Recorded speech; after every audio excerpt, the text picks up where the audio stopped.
नमस्कार साथियों, मैं हूं आपका दोस्त भानु भार्गव। आप देख रहे हैं जीके विद भानु चैनल। साथियों, जैसे कि मध्य प्रदेश में पदोन्नति के रास्ते खुल गए हैं और लंबे समय का जो इंतजार था, 9 वर्ष से हमारे मध्य प्रदेश के कर्मचारी शिक्षा विभाग के शिक्षक जिसे इंतजार कर रहे थे, क्योंकि शिक्षा विभाग सबसे बड़ा विभाग है तो यहाँ पर जिक्र कर रहे हैं। तो जो इंतजार कर रहे थे वह इंतजार की घड़ियां खत्म हो गई है। कैबिनेट से हरी झंडी मिलने के बाद मध्य प्रदेश का राजपत्र जारी हो गया पदोन्नति से रिलेटेड।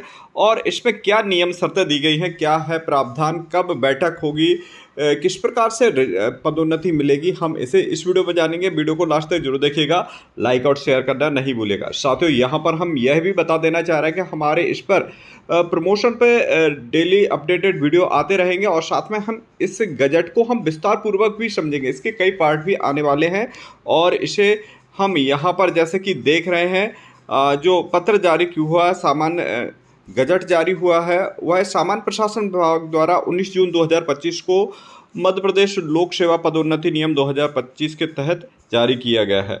वही यहाँ पर हम देखते हैं कि यह एक प्रकरण में विगत 9 वर्षों से यथा स्थिति विद्यमान है, जिससे प्रदेश के लोक सेवकों की पदोन्नति प्रक्रिया प्रबाधित हुई है। वहीं बड़ी संख्या में अधिकारी कर्मचारी अहर्ता को धारण करने में उपरांत भी पदोन्नति प्राप्त किए बिना ही सेवानिवृत्त हो चुके हैं। ऐसी स्थिति में यहाँ एक और राज्य शासन की कार्यक्षमता विपरीत रूप से प्रभावित हो रही है, वहीं लोक सेवकों का मनोबल भी गिरा है। तो साथियों, यहाँ पर हम एक चीज़ और बता देना चाह रहे हैं कि हमारे और जो आपके कमेंट्स आ रहे थे अन्य वीडियो पर इससे रिलेटेड कि उच्च पद प्रभार प्राप्त शिक्षक और जो अन्य विभागों में उच्च पद प्रभार हुआ है तो उनको सभी को प्रमोशन मिलेगा या नहीं मिलेगा। तो साथियों, वन टाइम में जितने भी जो पद रिक्ति के आधार पर यह प्रमोशन दिया जा रहा है, पद रिक्ति यदि होंगी तो ज़रूर सभी जितने भी जो उच्च पद प्रभार प्राप्त कर्मचारी हैं उन्हें प्रमोशन मिलेगा।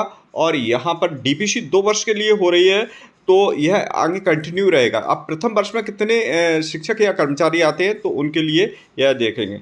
चलिए, यहाँ पर हम नियम और शर्तें देखते हैं।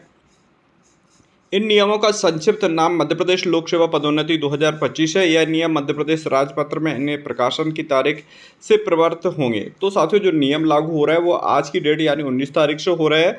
वही देखते हैं, किसी भी स्थापना में सेवा पद के संबंध में नियम प्रतिनियुक्ति से अभिप्रेत ऐसी सेवा पद पर नियुक्ति किए जाने के संक्षिप्त प्रावधान है। चलिए, हम मेन पॉइंट पर यहाँ पर जाते हैं और इसे हम समझते हैं किस प्रकार से यह लागू होगा। तो लागू करने की जो डेट है वहीं पदोन्नति का आधार का विनिमय किस प्रकार से होगा। तो साथियों, प्रथम श्रेणी के जितने भी जो पदाधिकारी हैं उनके लिए उच्च वेतनमान और पदोन्नति योग्यता सह वरिष्ठता के आधार पर होगा। तो योग्यता पहले ली जाएगी, फिर वरिष्ठता ली जाएगी। वहीं शेष सभी पदोन्नति वरिष्ठता सह उपयुक्तता के आधार पर होंगे। तो तृतीय श्रेणी और अन्य जितनी भी श्रेणियां हैं, द्वितीय, तृतीय और चतुर्थ श्रेणी, उसमें वरिष्ठता सह उपयुक्तता के आधार पर। तो पहले वरिष्ठता को ध्यान रखा जाएगा, फिर उसके बाद योग्यता के लिए, क्योंकि प्रमोशन जो होते हैं वो जो वरिष्ठता और साथ में योग्यता दोनों का आधार माना जाता है। वहीं यहाँ पर हम देख रहे हैं कि जो आरक्षण का प्रावधान दिया गया है, आरक्षण की बात करें तो यहाँ पर अनुसूचित जनजाति के लिए 20%, अनुसूचित जाति के लिए 16% का आरक्षण दिया गया है। उसी प्रावधान के बारे में इसमें बताया गया है, तो जो कि हम अपने पूर्व वीडियो में भी बता चुके हैं। विभागीय पदोन्नति समिति की जो बैठक होगी उसमें हम यहाँ पर हम देख रहे हैं, विभागीय पदोन्नति समिति की बैठक प्रत्येक चयन वर्ष हेतु एक बार आयोजित की जाएगी और यह 31 दिसंबर 2025 के पूर्वाह्न तक की स्थिति रिक्तियों को एक विशेष विभागीय पदोन्नति समिति की बैठक में इस नियम में प्रदत्त की गई है। तो साथियों, यहाँ पर जैसे कि उदाहरण द्वारा यह बताया गया है कि 122 का निर्धारण करने के लिए 31/12/2025 के पूर्वाह्न तक की स्थिति रिक्त पदों के लिए विशेष विभागीय पदोन्नति समिति की बैठक के तहत किया जाएगा। यानी जो रिक्तियां काउंट की जाएंगी, यानी जो कर्मचारी रिटायर्ड हो रहे हैं 31 दिसंबर तक कितने कर्मचारी रिटायर्ड हो रहे हैं तो उन्हें सितंबर में जो डीपीसी होगी उसमें काउंटेबल किया जाएगा और उसी के आधार पर आगे पदोन्नतियां की जाएंगी। और इस वर्ष जो होगी वो जैसा कि यहाँ पर दिया गया है 31/12/2026 तक की भी डीपीसी एक साथ हो जाएगी, यानी 2 वर्ष की एक साथ डीपीसी होना है। और यहाँ पर यह भी दिया गया अप्रत्याशित रिक्ति जो पूर्व प्रतीक्षा सूची में से भी नहीं भरी जा रही हैं, उन्हें चयन वर्ष 2027 में पूर्वान्ह की है। अप्रत्याशित कैसा, यहाँ पर हम बता देना चाह रहे हैं कि 2025 31 दिसंबर 2025 में जो कि काउंटेबल नहीं थी, रिटायरमेंट का तो हो सकता है जैसे ने बीआरएस ले लिया या आकस्मिक किसी का सर्विस छोड़ दी है, इस्तीफा दे दिया है और साथ में मृत्यु वगैरह हो गई, तो ऐसे काउंटेबल अगले 31 दिसंबर 2026 में काउंटेबल हो जाएंगे। तो इस प्रकार से पद रिक्तियाँ जुड़ती जाएंगी और 2 वर्ष की जो डीपीसी होना है 31 दिसंबर पूर्वान्ह तक की सभी रिक्तियां ली जाएंगी। तो यही दर्शाया गया है इसमें। आयकारी सेवा की अवधि की गणना जो दी गई है वह पदोन्नति के लिए पात्र हेतु आयकारी सेवा की गणना संबंधित चयन वर्ष में जिस चयन में पदोन्नति की समिति की बैठक की आयोजित की जा रही है उसी के अकॉर्डिंग रहेगी, उस वर्ष की जाएगी जिसमें लोक सेवक फीडर संवर्ग के भाग पद में आया हो। तो साथियों यहाँ पर हम बता देना चाह रहे हैं कि जैसे कोई 2021 में जिनकी भर्ती हुई है तो और 2025 में उनके 5 वर्ष मान्य कर दिए जाएंगे। यदि सपोज दैट कोई सितंबर अक्टूबर में हुआ है तो उनका 1 वर्ष काउंटेबल किया जाएगा वह पूरा, साथ में 22, 23, 24, 25 और इस प्रकार से 5 वर्ष उनके कंप्लीट हो जाएंगे। यही इसमें दर्शाया गया है। 31 5 वर्ष की आयकारी गणना, 5 वर्ष की पात्रता जरूरी है एक ही पद पर रहने के लिए, तभी वह पदोन्नति के लिए मान्य किया जाएगा। साथियों जैसा कि यहाँ पर गोपनीय प्रतिवेदन के बारे में दिया गया है, 5 वर्ष का गोपनीय प्रतिवेदन माना जाएगा, जहाँ 12 अंक इसमें दिए जाते हैं, 14 अंक पदाधिकारियों के लिए।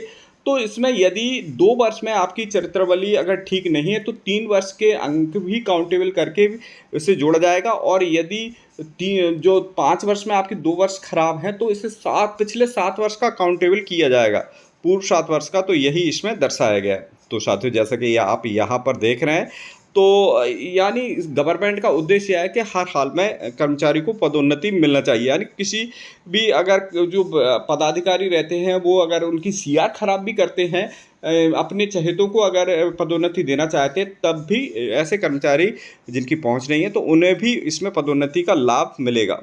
गोपनीय चरित्रावली के बारे में इसमें दिया गया है, स्पष्टीकरण भी दिया गया है। इसे हम डिटेल में अलग अलग वीडियो के माध्यम से बताएंगे। अब पदोन्नति हेतु उपयुक्तता किस प्रकार से रहेगी, तो ये नियम नंबर 10 के तहत इसमें दर्शाया गया है और साथ में यहाँ पर प्रावधान भी दिया गया है। तो साथियों इसे भी हम देख सकते हैं। अब यहाँ पर रिजर्वेशन की हम बात करते हैं, तो रिजर्वेशन किस प्रकार से दिया गया है, जैसे कि पूरा इसमें उदाहरण सहित समझाया भी गया है। अनारक्षित वर्ग के लिए, साथ में आरक्षित वर्ग के लिए, तो अनारक्षित वर्ग का भी कोटा कम होगा, और जैसा कि आरक्षित वर्ग के अगर पूर्व से पद भरे हैं तो उनके तो पहले से, जैसे मान लीजिए यहाँ पर चलिए हम उदाहरण ही देखते हैं। मान लीजिए कि किसी संवर्ग में कुल पद संख्या 50 है, जिसमें से नियम 5 के अनुसार अनुसूचित जाति वर्ग के लिए 20% है तो 10 पद आरक्षित हैं। अनुसूचित जाति वर्ग के लिए 8 पद आरक्षित हैं, क्योंकि 16% आरक्षण मिलना है, इसलिए उस पद के पूर्व अनुसूचित जनजाति के वर्ग के लोक सेवक, अनुसूचित जाति वर्ग के 3 लोक सेवक कार्यरत हैं। उस संवर्ग में कुल 20 पद रिक्त हैं। ऐसी स्थिति में अनुसूचित जाति प्रवर्ग के लिए आरक्षित की संख्या जो रहेगी वह अनुसूचित जाति के लिए 4 रहेगी, क्योंकि 6 पहले से ही वहाँ पर हैं। अनुसूचित जनजाति वर्ग के लिए आरक्षित वर्ग की रिक्तियाँ 8-3 कर दी जाएंगी, क्योंकि 3 पूर्व से ही उस पद पर पहले से ही पदोन्नति ले चुके हैं, तो 5 पद रहेंगे, 8 में से 5 रहेंगे। वहीं अनारक्षित पद की रिक्तियों की संख्या भी घट जाएगी, क्योंकि 4 लिए गए हैं एससी और 5 एसटी से लिए गए हैं, तो 4, 5, 9 यानी 20 में से 9 जाएंगे तो 11 बचेंगे, तो अनारक्षित की रिक्तियां भी 11 हो जाएंगी। तो इस प्रकार से उदाहरण भी दिया गया है। टोटल कहने का मतलब इसमें से यह है कि 20 पद हैं तो 11 पद पर होगी पदोन्नति अनारक्षित यानी पिछड़ा वर्ग, अल्पसंख्यक और जनरल कैटेगरी के। साथ में 4 पद पर जो पदोन्नति होगी वो है अनुसूचित जनजाति की होगी, और अनुसूचित जनजाति की 5 पदों पर, और अनुसूचित जनजाति यानी एसटी की 4 पदों पर होगी। तो इस प्रकार से यह टोटल 20 पद का उदाहरण सहित बड़ी ही सरल भाषा में इसे समझाया गया है। साथियों इस प्रकार से हम इसे देख सकते हैं। यह अंकों का प्रावधान भी दिया गया है, लेकिन यह वीडियो अधिक बड़ा हो रहा है, इसलिए हम इस वीडियो को यहीं पर समाप्त करते हैं। इस पर हम अलग अलग सेटअप का अलग अलग वीडियो लेकर के आ रहे हैं, लाइव सेक्शन भी हम इस पर लेकर के आएंगे। तो साथियों मिलते हैं अगले अपडेटेड वीडियो के साथ, तब तक के लिए जय हिंद।